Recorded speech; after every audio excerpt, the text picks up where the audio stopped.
Hi, I'm AJ.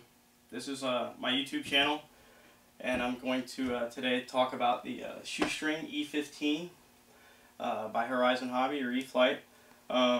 Here's the model.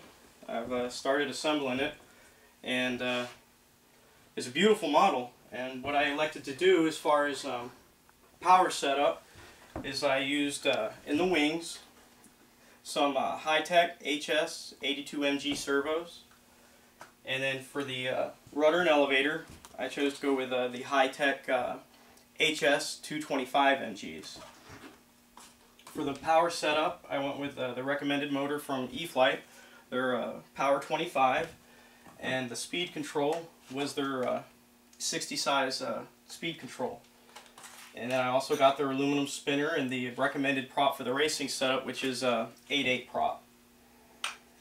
Alright, the model was an interesting build. The manual was a little bit unclear in some areas, and what I mean by that is some things weren't printed on the pages.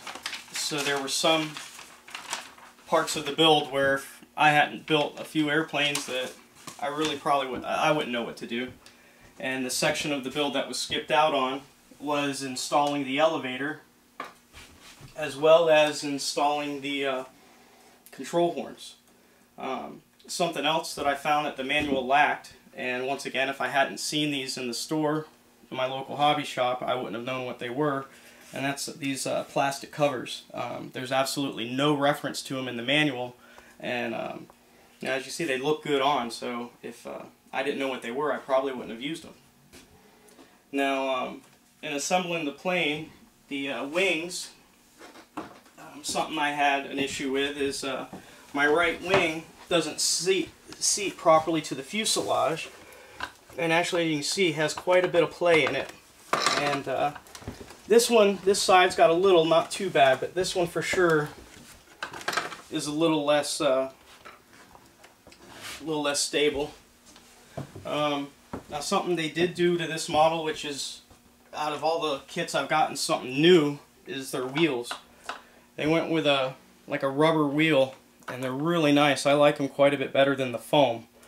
And something else they did with their landing gears, the struts are really strong. They're really nice, really rigid, and they had these two covers that were included that you had to cut out.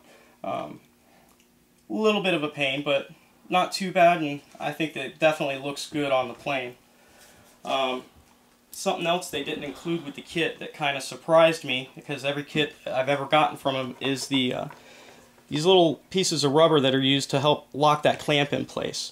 All I did was take some fuel tubing and cut some small pieces for mine, but surprisingly it didn't come with the kit, and that's not something typical with Eflite from the kits I've gotten so far.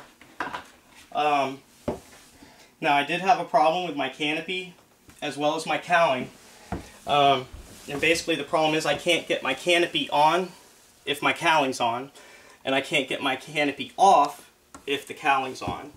And what I mean by that is right now I've just kind of got it pieced together, but basically if I slide this back on, and it's a very tight fit, when I put it back on, I won't be able to get my, I won't have access to my canopy anymore. When you slide that on, the canopy just does not seem to want to get over or underneath the cowling. And then what it has is it's got these little hooks that catch back in the back where you slide it back into the magnet, and these seem to, when you get it underneath the cowling, those catch. It's an issue I called Horizon about, and they are going to send me a right wing to see if it fits a little better, as well as a new cowling. And hopefully this new cowling, this was just a flaw, because they do mass produce them, so there's definitely going to be some issues once in a while. But hopefully when they send me those parts, that'll resolve the issues. And only other thing I found when putting it together, which not a big deal, but just to be thorough, these hide nuts that, as you can see, screw in from the back, and they have little clips that catch into the wood. This one, for some reason, has been boogered up or whatnot and doesn't want to go in, so I've slowly getting it tightened down. But other than that, as you can see, the model went together, you know, pretty well, but it does have some hiccups, and hopefully the new parts will resolve that, and I'll do another video for you all, and hopefully that video will be at the airfield and everything will be working great. I believe that this is going to be an awesome flying airplane. I have the Sundowner 36, and that thing's great, and I think this is going to be even better, and I'm excited about it. And you know, despite the little flaws, I think it's still going to be a great airplane, and it's one of the reasons I keep doing all my business for the most part with Horizon. Is they have an outstanding product and great customer service. So thank you for watching, and I will get another video on this, hopefully up on here soon, with the Made in Flight.